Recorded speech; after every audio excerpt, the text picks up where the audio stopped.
Pagsulat ng lapis sa papel, isa ito sa mga unang natututunan natin sa paaralan. Ito'y isang yugto kung saan gumuguhit tayo ng mga pangarap natin sa buhay. Maliban sa mga magulang, ang mga guro ang matyagang gumagabay sa paghawak natin ng lapis sa pagnanais nating matuto. Hindi birong propesyon ang pagiging guro, lalo na kung ang makakasalamuhan nila ay mga batang sa simpleng paghawak lang ng lapis ay malaking pagsubok na para sa kanila. Sila ay mga estudyanteng may espesyal na pangangailangan. At ang tawag ng mga guro ay special education teachers. Kilalanin natin sila at ang kanilang istorya.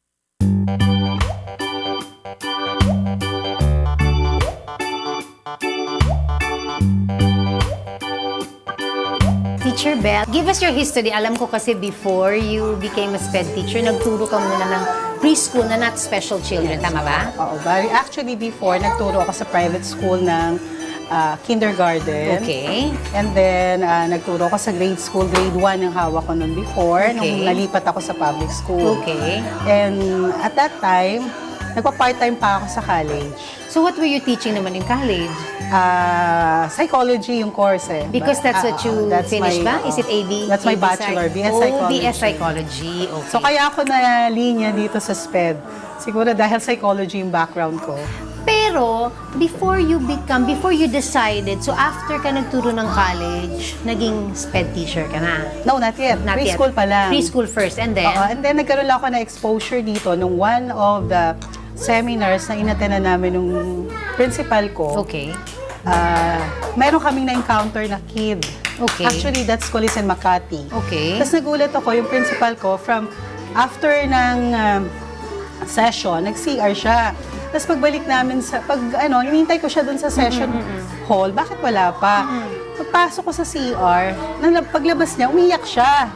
Sabi ko, bakit po kayo umiyak? Kasi one of the kid daw from that school hug her. Okay. And then, doon nadurog yung puso niya. Kasi nagdodrooling pa yung kid, tapos hirap na hirap lumakad. Tapos dahil doon sa hirap ng paglakad na i-reach out siya at bigla siyang hinag, sinabihan lang siya ng hi, ganun lang.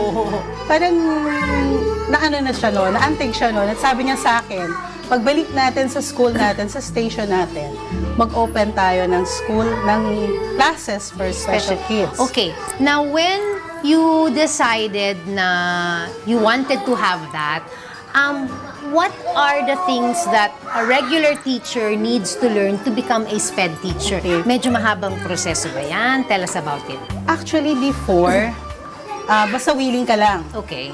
And you are patient enough para dun sa kids na handle mo. Okay. Before. And you are willing to give extra time. Yes. Other than your regular class. Yes. Kasi before, wala kaming item for SPED. Wala pa kaming hawak. Pero sa kurso mong BS Psych, dinadaanan naman yon yung kung paano turuan ng special kids. No, not yet. Oo, okay. kasi before pa ako naging bachelor, yung BS Psychology, and then kumuha ako ng units para makapagturo ko sa preschool. Okay. And then, kumuha rin ako ng special course for kindergarten teaching. Okay. So, yun, siguro, parang naging confident ako magturo. Kasi before office ang line ko eh. So sabi ko, bago ako pumunta sa linya ng pagtuturo, kailangan, alam ko yung papasukin ko. So kumuha ako ng special course for preschool teacher, and then, kumuha na talaga ako ng education units. Okay. So sabi mo ang kailangan lang before to become a SPED If you are a teacher, regular teacher. if you have to be willing, just your willingness and your willingness to put more Oo, time. kung nasa regular Okay. teacher. Ngayon ba there are other courses or other special? Oo, meron na. So ano-ano naman So, sa master, mag-MA ka Okay. ng SPED. Or ngayon nga kasi, meron na siyang education major in SPED. Okay. So, kumbaga SPED talaga yung training nila Alright. at habang nag-aaral sila ng education. Okay. Pero during my time, education muna. Tapos, yung kumbaga yun ang first, Step and then mo. ma-masteral ka pa. Okay. So, ngayon, to get the item of SPED teacher, Yes. kailangan meron ka ng units na masteral sa SPED. So, mahaba ba yun? Are there a lot of units that you had to take to be Yung able masteral course talaga. So that's what? In a span of what? 2 years. 2 years, Oo. okay. So, Kasi kailangan- at the same time, nag-work ka na eh. Hindi mo naman maku-full-time eh. Pero others talagang willing to be in full-time kasi karamihan sa nag-masteral, nag-abroad. Nag-abroad, oo nga eh. So, yun talaga. Kasi mostly, lahat na naging classmate ko nga sa masteral ko before, nasa States na. So, yung iba talaga na willing dito sa atin magturo, yun yung teacher's process na kailangan mag-training ka pa. Pero during my time, kasi bago pa lang yung SPED program nun sa school namin, naghahanap lang ang principal namin kung sino yung willing magbigay ng extra time. Kasi 6 hours teaching lang naman sa public school. Yes. And when you're a then, SPED teacher, how many hours? iha-handle mo pa tong kids mo after your class na regular. At that's an additional what? Maybe ganun din? 2 to 3 hours. Actually, 6 hours kaya maghapon ako sa school. Eh, pag dalaga ka, okay lang yun. Pero pag may mga anak ka na, Ang hirap syempre, iba syempre. rin. Anong weather natin sa labas? Umuulan ba? Walang ulan, di ba? So,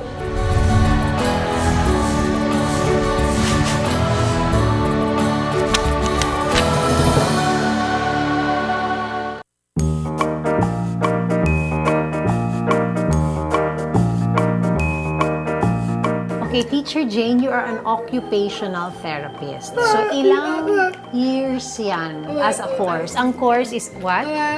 Bachelor of Science in Occupational therapy. So, that's 5 years? Yes. And then, on your last year, that's where you get to be exposed Ang ka? tawag ko na internship na po yun. So, saan-saan kayo nagpupunta?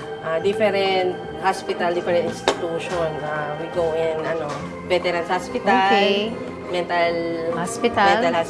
Tapos, yung iba sa Fatima, yung pang-pedya Okay. setting namin. Tapos meron din po kaming community.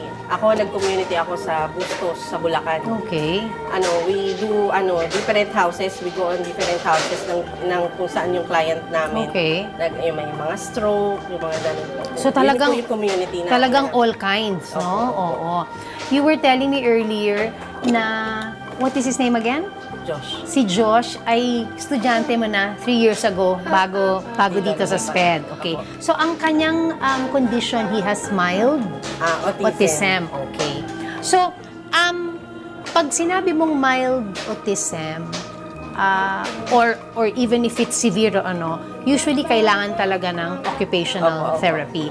What does occupational therapy, how does it help the kids with different kinds of conditions? OT, you teach the kid to become independent Okay. at home and in the community. Kung Okay. paano sila maging functional. Okay. Kunwari po, kunwari sa school tayo, tuturuan natin siya para makahalo siya sa regular student. Yun yung tinatawag dito po na mainstreaming or inclusion. Pag mainstreaming po, partial lang. Okay. Magstay lang sila sa regular. Kunwari po, i-include siya sa grade 1. Okay. Sa regular student na for 2 hours pag mainstreaming. Sandali lang. Opo. Oo. Kasi baka hindi pa nila kayang mag 4 hours pa. Parang gradual lang sila muna pong pinapasok doon. Okay. Pag inclusion na po, buong klase na po sila nandun na. Kasama. And Meron that na really po happens. nangyari na ganun. Wow, Yes. fantastic. Iba pong fulfillment pag gano'n na, nandun na sila. Kasi talagang parang pwede mo na silang bitawan, Yung pumapasyal-pasyal na lang po sila or mag-hi na lang sa'yo, "Hi, Teacher Jay, nandun na ako." Ganon. Wow, nice. Opo. Okay, so for him, inupo mo siya, anong klaseng chair ito? What was... Peaceful. Okay. bakit mo siya binigyan ng T-stool at hindi isang regular stool? Ito kasi siya, medyo maano pa siya, yung malikot pa siya sa upuan. Okay. Pag T-stool, yan, kailangan niya mag-balance. At the same time, may papagawa ka sa kanyang activity na both side ng brain niya nagpa-function. Yung isa, yung ano natin, magbabalance. Okay. Yung kabila, gagawin niya kung ano yung papagawa mo sa kanya, magpa-follow siya ng direction kung ano yung papagawa mo. So for this, itong particular na ginagawa niya, what will it develop sa kanya? Fine motor eye-hand coordination. Okay. Yung coordination ng eyes and yung coordination ng hands and fingers niya. Okay. Yung arm. So for this one, aside from what he's doing, do you ask him to make it, kunyari, one specific color or different Opo. shapes? Yung matuturing po siya mag-follow ng command. Okay. Get color Blue. or all, you do this, dito, all color red lang. Okay, Ganyan. Yung okay. mga following command na rin po, yung mga ganun. In-incorporate mo na rin po yung mga ganung activity. Okay. For the kids who have special needs, is occupational therapy a place? Kasi kita ko talaga, aside from what you're teaching them, they have time to play. So ano po yun?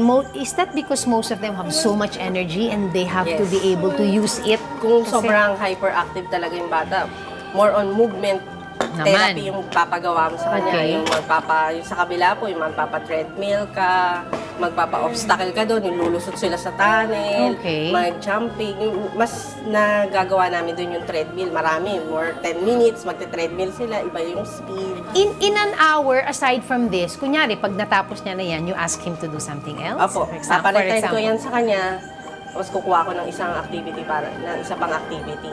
Okay. What other activity aside from this can you ask him to do? Tatayo there a ko. Stand up.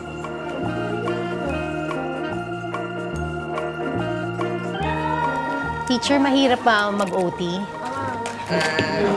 Mahirap pero masarap sa pakiramdam. Lalo na pag nakita mo po yung kid mo, yung dati niyang di nagagawa niya na ngayon. Or yung dati, kasama pa siya sa SPED ngayon, regular na, nag-aaral na po siya. Kunwari po, dati, yung kid kami meron na ngayon, nasa first year na, Wow. nasa private school, na siya na pumapasok. Is it more difficult to deal with children or matatanda sa experience mo? Sa akin, sa internship, naranasan, mas fulfilling kasi sa akin sa bata eh. Oo. Pag matanda po, medyo, syempre matanda na sila, matigas po ulo. Oo. Matigas po yung ulo. Bagay yung bata, matigas ang ulo, pero mas naiintindihan mo sila kung bakit sila ganun, kasi nga may ano po sila. So ito naman ginagawa niya. Ito po kasi nire-ready mo po yung bata. Kapag hinawakan po natin to, tweezer to, para humawak ng lapis. Okay. Prerequisite po kasi, di ba po, pag tripod, hawak natin 3 So it will help them to write. in the writing skills. Yes. Galing. Kasi o nga naman, Tripod po kasi 3 yung gagamitin niya. Tama. Ito po yung tweezer tong with all red. Yan, red. Wow. No, red. Get all red. No, may naitira. Sorry. Hindi siya pumaya.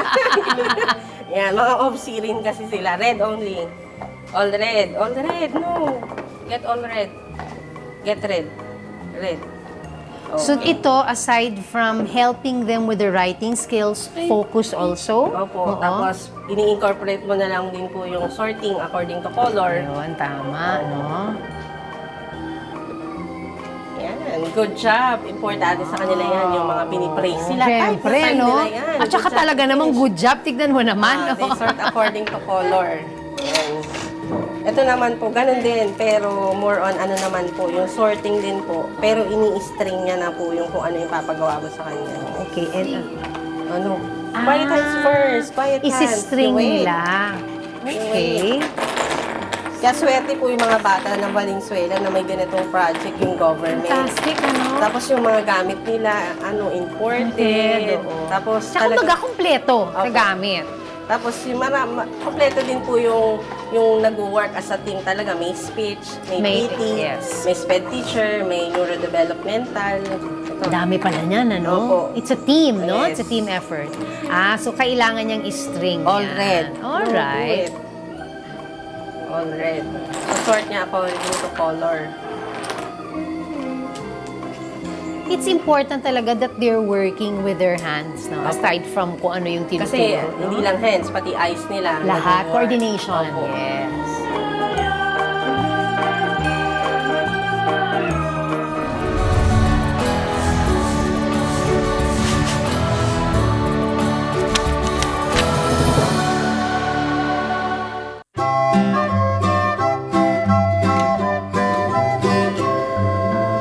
Sila ba may tantrums din? Meron din po. Pag nag-start na sila mag-tantrums, lipat kami sa kabila, magpapa-obstacle na lang kami, papagurin na namin sila ng papagurin. When you say tantrums, what? It's either ayaw ba nilang sumunod Crying. or nagwara? Crying, tapos hindi sila nagpa-follow, nag-refuse sila to do the activity. And when that happens, the reason is why? Are they bored? Or they just have so much energy, they don't like doing na kung ano yung pinapagawa mo? What is the usual reason kung bakit sila Usually, nagtatantrums? they don't want the activity. They want other activity. They want something else. Most of the time, pag nagtatantrum sila, hindi nala mo sila sa kabila, usually it's solved because they're able to... Kasi marami pong gamit doon. Okay. Marami silang pwedeng gawin. Okay. So, Wow, na-string na nila lahat. Na-string na niya lahat. Color? What color is this? Color? No. Okay, good job.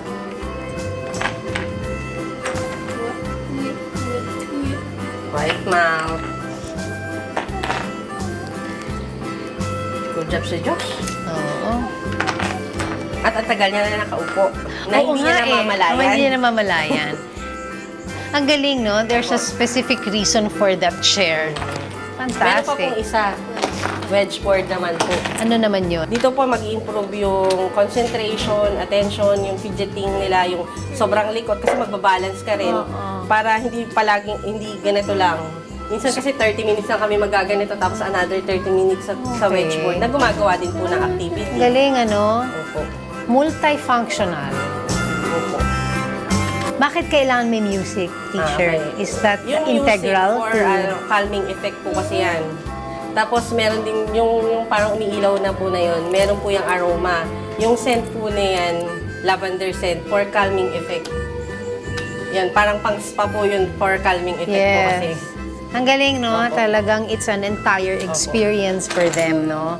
For their sense of smell, for their ears, Yan eyes, po yung hands, tinatawag lahat. nilang sensory na ano na. Tapos meron din po yung sa light. Pag light, kung pag maliwanag for calming. Tapos pag dark, medyo yung mga pang-alerting na ano na activity na po. Yung mga Okay, ganun. ganun. Okay. Kasi may bata na ano, hyposensitive or hindi siya ganun ka-alert. Yung mga alerting activity Yun ang, papagawa. oo. Depende po talaga sa kid ang depending activity sa isang kid ang Okay. papagawa mo. Why did you choose occupational therapy? I like kids. That's right. Do you have kids of your own? Yes, I have 3 kids. Wow! Kaya na ano? Dito na-develop yung ano ko, pagiging patient ko talaga. Sobrang haba. So siguro kung sa iyong mga anak, parang wala na lang yung usual na iniinda Minsan, kasi. ano rin po yung pag yung anak ko alam na rin nila, pagod na yung mami nila na sobrang maiingay na yung kid, tahimik na sila sa bahay. Alam na nila. So it helps, no? I Kasi suppose. dinadala ko po sila dito. Ini-expose ko talaga yung kid ko na sa mga kid na sila. Minsan, How old are your kids? So, young. 7 tsaka 4. Yung isa 1 year old pa lang kahit So hindi ko siya nakakatulong. Ang nadadala. pasyensya mo, milya-milya, no? Oo. Teacher Jane, what is he on? Ano ba itong... He's in the wedge board. Okay, and so that, Same din po ng function ng tissue. Ng tissue. Nagbabalance din siya. Tapos may papagawa ka din na so habang nakatayo sila dyan, meron din gumagawa rin. Ganun kasi yung usually palagi kong pinapagawa. Palagi may visit para dalawa na hindi lang isa lang yung tina-target ko. Dalawa palagi. Doble agad. Galing, ano? Natapos siya na kasi yung mga activity, kukuha po ako. Sige. No, wait Iba naman niya. Ano naman ito? Ito naman po prerequisite ng paghawak ng gunting. May kid na hindi parunong humawak ng gunting. No, you wait. So, Hold hands. ito, Ito po, prerequisite ng paghawak ng gunting. yung isa, lapis. Ito Apo. namin, gunting. Yes. Okay. Kasi di ba po 2 hands na yun pag naghawak tayong gunting. Yes. Oh, you feed the dog. Put inside the mouth. Feed the dog. Wow. Coordination din po kasi. You do this like this. Yes. Eat. Eat. Tapos makaka-impose ka rin po sa kanya ng mga words mo.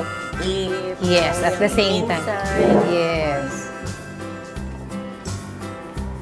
Wow, Feed the three. monkey. Pwede rin po incorporate mo yan. You count the bone. Countable. Yes, yes. Wow. Sama-sama na talaga. Everything Opo. is integrated. See? Kinakount niya na. Nakanta niya. 7. Oh, do this. One by one. Okay, feed the dog. Pag ganyan siya, happy siya. Yan, may mga tunog ng... Alam mo na, Nasasiyahan siya sa ginagawa niya. Feed the dog. Tsaka, tagal ng concentration niya, ha?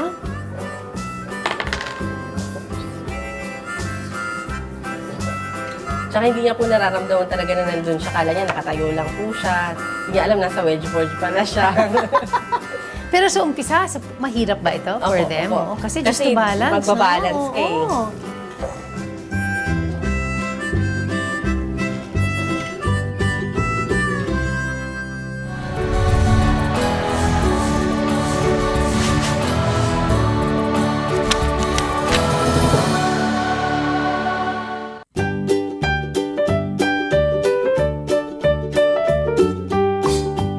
So, Teacher Ray and Teacher Ola, ano ba ang sensory integration? Yung sensory integration, ma'am, kung paano natin gagamitin yung mga senses natin coming from external environment, Okay. such as what we call the tactile, Ano yung tactile? sense of touch, Okay. the auditory, sense Yes. of hearing, the olfactory, sense of Smell. the gustatory, the Sense of taste. And then sight. And then And then sight. And then we have two special senses na tinatawag na vestibular or And? sense of balance. Okay. And then yung proprioception, yung tinatawag na sense of position mo. Bakit dinadala ang mga bata dito, specifically sa place na ito? Kasi dun sa isa kong pinanggalingan, a lot were tabletop activities. Dito nakikita ko, you have a slide, you have rock climbing. Parang everything is really more for them to throw their energy. Bakit importante itong mga ito na ipagawa sa kanila? Actually, this is not just a sensory integration area, but also we provide gross motor activities here. Okay. To help children, also to help them exert their energy, Okay. especially those hyperactive. So pag hyperactive o nagtatantrums, dito sila dinadala. Yes. Okay. Yan, gusto ba yan ng most kids? Itong Opo. tunnel? But are there other kids who are scared? Kasi Yes, ma'am. who Yes, ma'am. don't want to get entrapped, di ba? Apo. Minsan kasi ma'am, awkward sila na pumasok dyan eh. So pagka ganun, hindi nyo pinipilit. Yes, ma'am. Hindi namin pinipili kasi... So ano yun? Let's say sa next session, you try again? Yes, ma'am. Ano natin, introduce lang muna natin. Kasi pag yung pipilitin natin, baka yung bata Mas lalong ma-trauma. magkakatakot, ano? Oo. Apo. And then these ones, what are these? Ano ba to? Do they step on this? Yes, ma'am. Ito po yung... Stepping giant. Stepping? Stepping giant, ma'am. Okay, stepping giant. Also gross motor activity. Just step on the letters. Come on. Ayun. So kailangan yan, alam muna nila kung ano yung letters. We can also do drills here Okay. for letter recognition, identification. For example, Rebel, can you step on the letter Q? Yes, exactly. No? And for their balance as well, no? Yes. Yes, yes. Usually the session, yung session namin dito, ma'am, 45 to 50 minutes lang. And then the 10 minutes, feedback namin sa mga parents. Always yon. Yes. Okay. Anong gagawin sa bahay? Ano yung dapat i-reinforce? Okay. Ano yung dapat... Pero for those 40 minutes, bago nyo kausapin yung parents are not allowed in any of the areas. Yes, ma'am. Okay. Kasi, Hindi. Hindi po. Kasi ma'am, yung mga bata po kasi minsan, pag yung, let's say, yung pinapasok ka nagla, tapos sinisilip, o kaya sumunod yung nanay. Oo. Hindi po, madidevelop yung kanilang skills na mag-stay lang sa isang room. Madidistract po sila. Madidistract sila. So Oo. dapat talaga hindi. Opo, opo. Okay. Ilang taon na ba si Gregor? Oh. There you go, Gregor. You're so good, ah. Can I step on this also? Wow! Very good.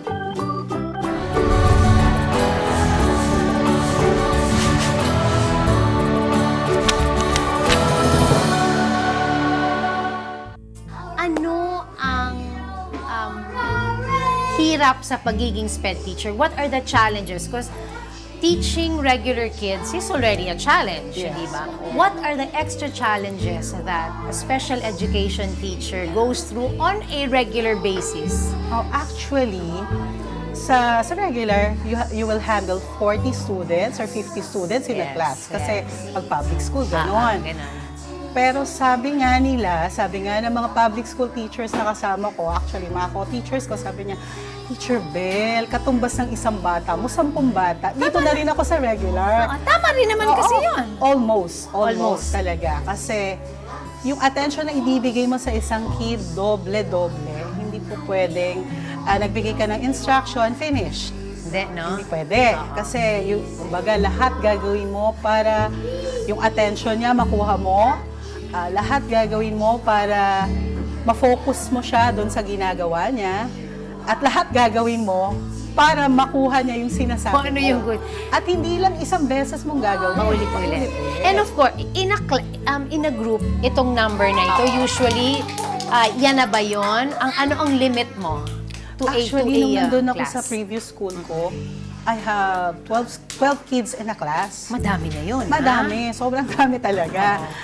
Siguro yung routine lang talaga, kasi pag routine na, hindi na sila mahirap Hindi na pasaluhin. ganun kahirap. Oo, ang mahirap lang talaga, yung meron silang tantrum. Pag yun, What do you do? Usually, ang children with special needs, ang tantrum is like a regular thing. It's like maybe from out of 10 students, 9 have it or 8 have it in different levels. Ayan, katulad dito, itong grupo na to, especially this group, hindi ako makapag-circle time ng normal. Meron silang nire-request na music. Pag hindi, yan lang na-play ko yan, parang hindi sila condition.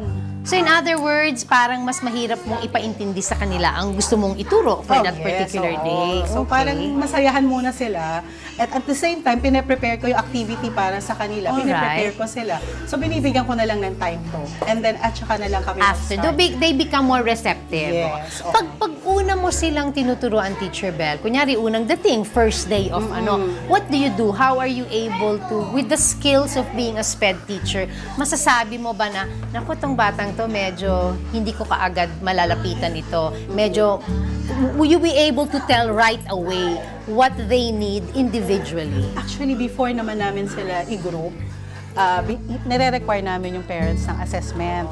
So doon pa lang malalaman mo na Oo, yes. Tapos yung minsan, meron din kami, una muna yung orientation ng parent. Okay. So doon nagkakaroon kami ng communication ng parent kung Okay. ano yung problem ng bata. May Okay. interview din akong ginagawa sa parent. Okay. So most likely history, yung case mismo ng bata. Okay. Tapos doon ko rin nalalaman kung yung parent in denial pa. Kasi yun ang mas mahirap. What do you do if the parent is in denial? So even if a parent will bring her child to you, pwedeng nasa denial stage pa Yes, sila, even the totoo fact that yun. they're bringing them to you already.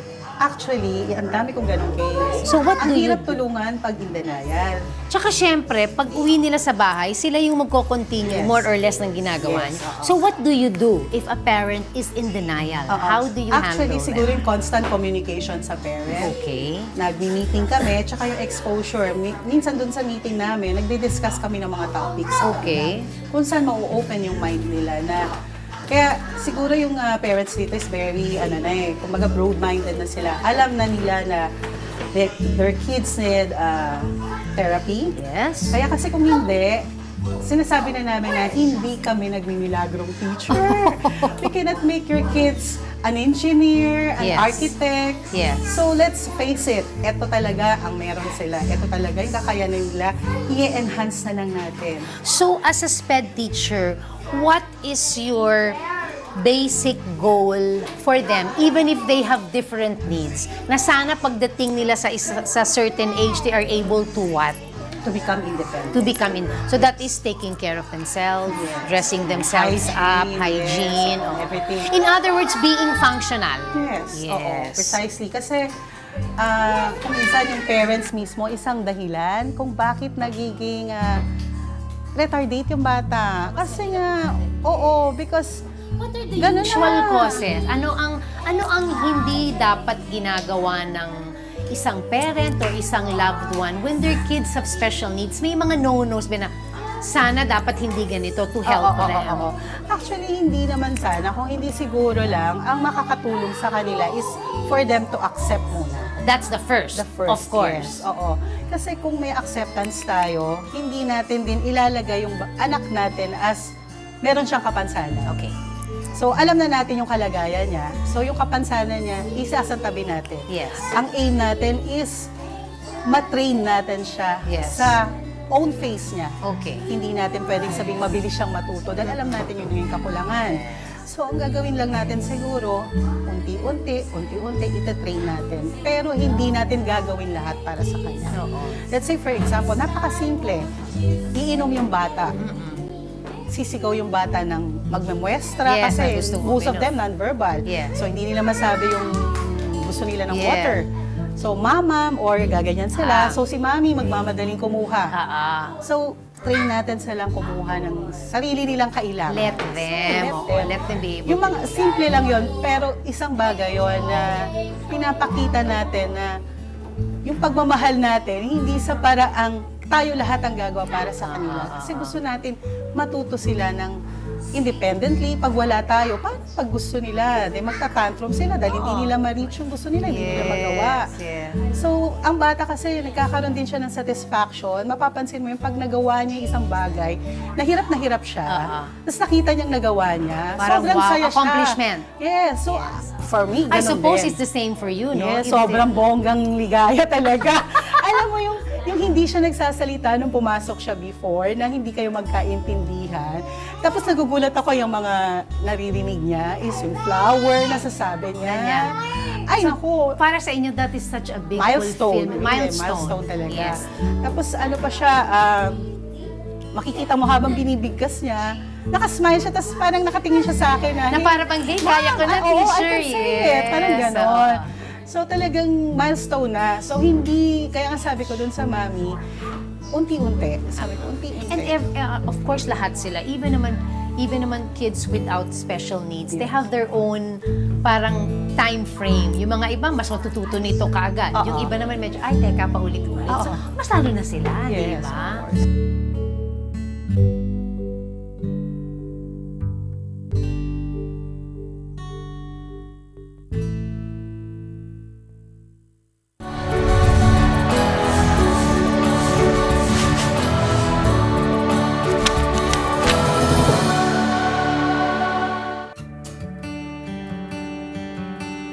Do the joys outweigh the difficulties of being a SPED teacher? Oo naman. Oo naman. Yes. Kasi dito kasi sa SPED, parang mas attached ka, hindi lang sa kids, mismo dun sa family. Malamang, no? Oo, kasi kumbaga ang tinutulungan mo dito, hindi lang yung mga bata. Pating family, kung paano nila haharapin o paano mo tutulungan Oo. itong batang to sa loob ng isang pamilya, hindi lang sa school. Okay. Kasi kung ano yung ginagawa mong routine, kung ano yung binibigay mo sa bata dito sa school, kailangan may follow-up, kailangan may continuation. continuance dapat. diba? Oo. Kasi parang kung dito may restrictions or may parang dinidiscipline mo sila, ginugroom mo sila into a lesser hyper kid. Kasi Yes. di ba, paano bababa ng hagdan? Oo. Tinuturo natin sa kanila paano sila maglalakad sa hallway. Pero kung sa bahay, hinahayaan natin silang nagpapadula sa hagdan. Di wala din. Wala rin, diba? Parang baliwala rin yung inyong Yes. So, kumbaga, kung ano yung tinitrain mo, sa mga bata na gawin nila sa school, kailangan din nating pagawa sa bahay. So, halimbawa, ang lesson namin is how to fry an egg. Okay. So, nandun yung risk na mapapaso yung Siyempre. bata. Siyempre, si mami ayaw, diba? Baka matalsikan. Oo. So, kung minsan, kailangan din maramdaman ng bata yun eh. Kung minsan. Hindi naman natin papabayaan. Oo naman, you're not gonna go to the extent. Oo. Siyempre, para ma-experience nila, ganun pala mag-fry ng egg. Ganun pala, kung sa bahay, hindi naman natin siya hahayaan. Paano siya matutunan? Paano siya matututo? So, What are your most memorable experiences Give me 1 or 2. Siguro the most that... Oo, marami. Kasi Oo. 18 years pa naman. Oo nga, tagal mo na Oo, nagtuturo. pero siguro yung naramdaman ko na mahalaga pala ako sa estudyante ko. Oo naman, of Kasi course. one time, nagkaklase ko, biglang nag-ring yung phone ko. Okay. And my friend called me from States. Yes. So sabi niya, parang she's asking me to join her. Sabi Okay. niya, oo. She's to teach special kids Yes, also there. oo. Sabi niya, mag-ano ka, ganyan, mag-apply ka, ganyan, Yes. ganyan, blah, blah.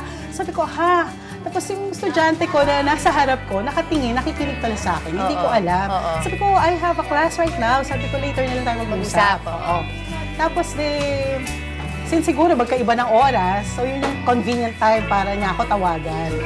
So, nung tinawagan niya ako, pagbaba ko ng phone, yung isang kid ko na naka-wheelchair is crying. Oh. Sabi ko, bakit? Oo. Sabi mo kasi aalis ka. Sabi mo kasi paano na ako? paano na ako? Sabi niya, my God, sabi ko, hindi ko alam na naapektuhan siya ng isang call na yon. At talagang pinaramdam niya sa akin na napaka-importante ko sa Importante buhay mo. niya. Oo. Sabi ko, paano na ako? Sabi niya, ganun. Paano na ako? Sabi niya. Sabi ko, hindi ako aalis. So, talagang hindi ko alam kung maiiyak ba ako or matatawa ako sa reaction niya na wala naman, kung tutusin, wala naman sa akin. That time, dalaga pa Yes, kasi ako. yes. So, talagang dahil doon siguro, masyado akong na-fall in love. Yes. Do you have kids na have, kumbaga parang nakapagtrabaho na sila that come back to you? Or kunyari, pagtapos na sila, do you have any parents that update you na okay naman yung anak ko? Actually, yung ibang kids namin na nandyan sa transition natin ngayon, nasa akin before. Oh, They how- started as this age. How does that feel seeing them? Na nagbe-bake na sila ng Di cake. ba? Oo. Before, tinuruan ko lang sila magprito ng itlog. Para Ngayon, masaya nagbe-bake ako. na sila ng At cake? nag-pancake lang kami. Ngayon talaga nagbe-bake na sila ng cake, nagko-cooking na sila. Tapos patitikinin nila ako ng luto nila. Yung isa nagluto ng pasta, nagbaon ng pasta. Teacher Bell, please, kainin mo naman to. How does that feel, Teacher Bell, for Siyempre you? naman, masaya naman ako. Sarap. Kahit yung ganong bagay lang na nagawa, Oo. at sa akin is malaking bagay na. Although nung nagturo kasi ako sa regular preschool, may mga students ako na nakikita ko sa church, minsan nakakasalubong ko, Ma, may anak na po ako, doctor na po ako. Wow! So I don't have kids like that ngayon. Yes. Pero at least nagkaroon din ako na experience nung tinuruan ko ng mga nung preschool days nila, nagturo din ako sa preschool, sa regular, na makikita ko sa isang billboard na top-notcher siya sa math, sa top-notcher siya sa medicine. Wow! Tapos yung isa sa engineering. So sabi ko, kahit pa paano pinatikim ako ni Lord ng ibang klaseng happiness. Oh, ibang klaseng happiness. You have your own kids, but I'm sure these kids are your kids as well. Ay, oo. Hindi naman. ba? Nagsaselos na nga yung anak ko. Kasi minsan naririnig niya kung paano ko i-regard itong mga batang to. Kasi minsan, so, na-expose sila, dala-dala ko sila. Tinatawag ko yung isang kid ko, anak, halika rito. Halika, oo. Sabi nung anak ko, Mami, bakit mo siya tinatawag na anak? Hindi naman siya anak. Sabi ko, kasi para ko na rin siyang anak. Sa tagal ba naman na lagi ko sila Oo kasama? naman. And I'm sure they look at you also like a second Oo, mom, oo. di ba? Actually, pagbaba ko ng stairs, nandun na sila, Ma! Talagang tatakbo na sila, yayakap na sila. So, iba talaga from yung experience mo dun sa regular class, sa experience mo sa college, Yes. sa experience mo sa preschoolers, Yes. iba talaga yung sa SPED. Yung mga bata is more They're more appreciative, no? Totoo. When they give you a hug, it's really wow, Oo, di ba? oo. Or when they kiss you, or when they say hi. Kahit Oo. may laway Di pa ba? siya. Ay, nako, talaga Sobra naman. talaga. Oo, kasi talagang, parang ganun ang expression nila. Eh. Nila. They cannot say anything, hindi sila makapagsalita ng diretso, pero yung hug nila mararamdaman. That means so That many means- things, no? Mahabang proseso ang kailangang pagdaanan kung ang isang guro ay gustong maging special education teacher. Maliban sa lisensya, mga seminar na kailangang puntahan, napakamahalaga na maging magiliw sila sa mga bata dahil ang mga estudyante nila ay may mga espesyal na pangangailangan. Lahat ng nakausap natin dito sa SPED, lahat sila ibinuhos ang kanilang buhay sa pagtuturo.